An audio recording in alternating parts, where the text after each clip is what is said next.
And I wanted the best of both worlds. I want to be able to earn a six-figure income, working from home, writing copy, just having fun and having real flexibility in my schedule. But making that leap was really the challenging thing. So what I did is I basically transitioned. I did this part-time while I kept my full-time sales job. And I learned so much in the process because it was not an easy transition.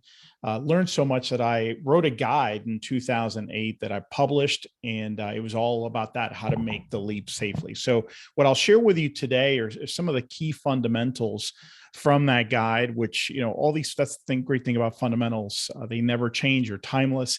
These things apply today. And I think they're maybe a little bit different from what you might be used to hearing out there. They're not as tactical, but they're extremely, extremely important. So let's go ahead and go to the first one here.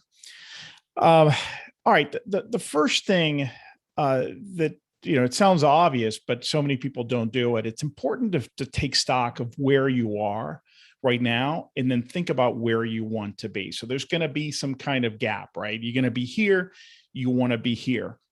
And it's important to ask yourself, hey, what do I want? What do I want to get out of this?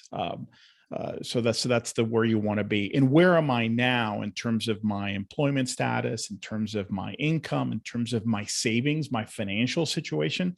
These are things a lot of people don't feel comfortable looking at, probably because they're afraid of what they'll see. But it's crucial that you're clear about these things, because you're not going to be able to make really good decisions if you don't know exactly where you stand financially, where you stand in your family situation, your life situation, et cetera. What's your skill level right now? You don't have to be an expert. Okay. That's a common misconception, but where are you now? Hey, have you done some writing at work, for example? Do you have some of the basics in you? And here's an important question in terms of your goals. Not just what do you want, but why do you want that? So important to be honest with yourself and just look, what makes that such an important goal? Why is this important for you? And there are a couple of big reasons for this.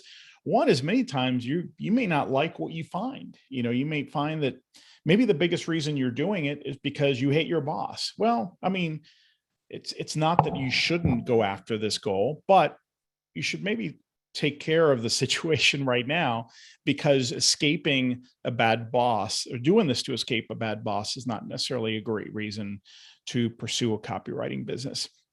And then also, when you're clear on your why, you're going to be able to kind of push through and power through a lot of the obstacles that are going to stand in your way, because believe me, they will stand in your way. Okay. So take stock, get clear about where you are, where you want to be, why you want to be there, and start with that. All right. So next slide. Now that you know where you are, where you want to be, it's time to design your on-ramp. Okay. Now you have the 2 points. So let's build an on-ramp. And what you'll see is, depending on the steepness of the on-ramp, you're going to very quickly see what's your time frame. What's your time window here to get this done? All right. Does it seem pretty aggressive? Okay. Why? Why do you want to have such a short window there to get this done? If you have plenty of time, like I did, I mean, I'll be honest, I was desperate to get out of the situation. It took me 3 years to transition from doing this as a part-timer to quitting my day job. But the good thing about having that window is it enabled me to do what Mark Ford likes to call to be a chicken entrepreneur. Chicken and entrepreneur is basically, look, I'm too afraid to go ahead and quit my day job or to do something drastic because I have a family to support and I was the only breadwinner. But it enables me to make some really smart, calculated, conservative moves. It enables me to start planning financially for this, to start saving so that we have a very nice personal financial cushion. It enables me to develop my skills. It gives me plenty of room to make mistakes and to learn along the way. So a chicken entrepreneur is a great path. It's exactly what I did. I gave myself 3 years. I gave myself 2 to 3 years, ended up being about a 3-year window. It was the best thing I did based on my situation. And look, and this will be the next point as well. We'll transition to that, but you need to make this, whatever time you dedicate to it, it needs to be focused time. Okay. So make sure to use the time you do have to transition, to use it wisely. All right. So let's go to the next point. And that's, really the key thing here. Identify and use your time pockets wisely. I find that a lot of people, and listen, I fell into this trap, will tell themselves that I don't really have time. I don't really have a lot of time. And it's amazing, if you do an audit of your week and your days, how many opportunities you have to free up time or to use your time more wisely. So I had no choice. I mean, so my full-time day job was very demanding. I was averaging about 55 hours a week, and I had to find the time. So where did I find it? Well, waking up an hour earlier. Okay. 2 hours after I put my son to bed, from about 8 to 10 p.m. Monday through Thursdays, I would work on my business. I would work on developing my craft. I would work on looking for clients. Saturday mornings, I made the sacrifice to wake up at around 5:30 in the morning so I could go and work on the business from 6 a.m. to about noon. Is it an easy thing? No, believe me. I mean, I didn't want to do that. I wanted to sleep in on Saturdays, but all in all, that freed up about 15 hours a week that I could then use to really develop my skills and launch the business and get it to where I wanted to be. So be honest with yourself. You may not on the surface feel like you have time. It's there. Do an audit and identify those pockets and make the commitment to use those wisely. All right, next point. All right, tap your network. You've heard, well, Michelle Peterson, I caught her interview, and she's not alone. You'd be surprised how many opportunities you have in your personal and professional network. In fact, I coached new copywriters for many years, and I kind of kept track of who was landing clients and when and through what methods.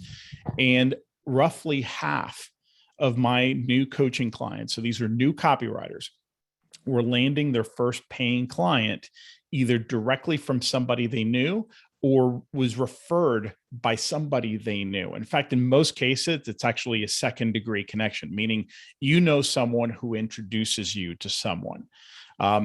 It's quite remarkable, and really it's one of the best places to start. More people than you think. Some people tell me, I don't know people. You'd be surprised. My best, longest running client was actually someone that was about 4 degrees of separation from me. So my wife worked with somebody who I kind of knew. She was an acquaintance, but I got the introduction to her. I talked to her about what I was doing. She introduced me to her friend, who introduced me to her boss, who ended up hiring me. Okay. And that was a 7-year client, almost $200,000 in income from that client over that 7-year period. So tap your network. Don't be afraid to do so. You're not selling Amway here. You're selling a professional service. All right. Next slide, please. All right, focus on quick wins. So there's it's so important that you stay on track, focused, and motivated. And one of the biggest things that's going to keep you motivated is going to be seeing results. Okay, seeing progress. Getting this business off the ground and getting it to an incredible level and growing it over the years is all about momentum. Momentum is the name of the game. So you have to get momentum as quickly as possible. If you don't see progress, your probability of quitting is really, really high. So what do I mean by progress? I don't mean you land this huge client, okay? But getting responses, getting referred to someone, landing a project from a new client, even if you do it for free, just to get the practice, doing it for a friend or a relative, and doing it pro bono. Okay. Your first 2 or 3 clients may be pro bono. That's okay. The value there is the experience of working with a client and the quick win this gives you. So focus on quick wins. You need that momentum. Income is really not the goal for the first few months. Okay. Income comes later. Your first few months really should be about building your skill set, building your confidence, and gaining the momentum you'll need to grow to the level you want to get to. All right, next slide, please. All right, double your expected effort. I'm probably the least popular speaker today because I'm telling you all the stuff you need to hear. And this is, even though it's positive, it's a positive message. It's a message of having to work hard, having grit, having persistence, having passion, and just pushing through and powering through all these obstacles in your way. One of the things that I realized very quickly, and I got this actually from Bob Bly, who many of you have heard of or know, famous copywriter, extremely successful over the years, one of the all-time best. I heard him speak one time and he said, look, try to estimate how much effort you're going to need to get your business to a certain level or to get to this, income goal or to be able to quit your day job. All right. Kind of have an idea of what that is. All right. Double that effort. He says, if you double the effort, if you commit to doubling the effort, you will surely reach your goal. If you go by what you think you're going to need, you'll probably fall short. We're all overly optimistic when it comes to figuring out the effort that it's going to take. But it always takes more. So double the effort. It's not going to hurt you. And if anything, you'll exceed your goal. At a minimum, you'll meet your goal. All right, next slide.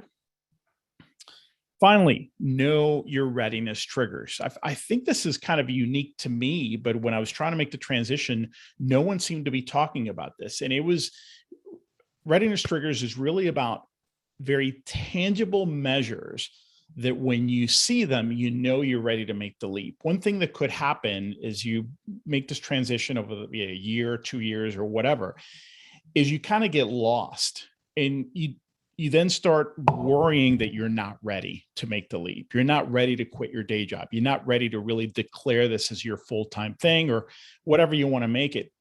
And if you don't, in the early stages, get clear on what it is you need to do or what the indicators will be that will tell you that you're ready to make that transition permanently, you will miss them. Okay. They're going to be too fuzzy and you're going to totally miss them. So a few ideas. Set a goal for average income, monthly income. Okay. When you start seeing that average monthly income, you know that boom, check, that one's ready to go. Trigger monthly income goal. Trigger monthly income goal, especially if you're doing this on a part-time basis, would be an average monthly income level on a part-time basis that if you were to double it, will meet your monthly income needs. When you're doing this part-time, you only have so much capacity, right? So how do I know that what I'm doing part-time will translate into a full-time income? Just double it. Okay. So if I'm doing 2,500 a month and I need 5,000 and I'm doing 2,500 part-time a month consistently, I know that I'm ready. Savings. Okay. I'm not a financial planner, but ask yourself, what do I want in my savings account in terms of a buffer to make me feel comfortable making this transition? Is it 3 months, 6 months, 12 months? You decide, but when you see that number, check. And finally, miscellaneous things like health insurance. Hey, if I'm in a situation where I need to, I have insurance through my employer, I need to be able to fund that myself personally once I go solo. Make sure to know your numbers, know what you're getting into so that you know you can meet those needs. All right, final slide, please. All right, and this is a bonus step. So I didn't want to call it 8 because 7 sounds better, but look, very important. Develop your foundational writing and copywriting skills. A lot of people overdo this and they use it as a stalling tactic. Oh no, I need to learn more. I need to learn more. I'm not ready. I'm not ready. And they keep taking course after course after course. There's an optimal level of learning. Okay. You need to learn the fundamentals, but there comes a point when you need to go ahead and apply them. You need to go out and look for clients. Okay. So don't overdo it, but also don't skip this. don't get out there too early without having at least developed competence with the fundamentals, because your chances of success then really go way down. Then you're going to get discouraged and you're going to quit. Okay. So be honest with yourself. And when you feel that, gosh, I'm not ready, you probably are ready. So maybe go ahead and get out there and give it a try, and then commit to yourself that you will learn along the way, because the learning never really stops. So that's pretty much it. I know just a few minutes, but these are the fundamentals that a lot of people won't tell you about. And from experience, these are the things that are going to make a huge difference.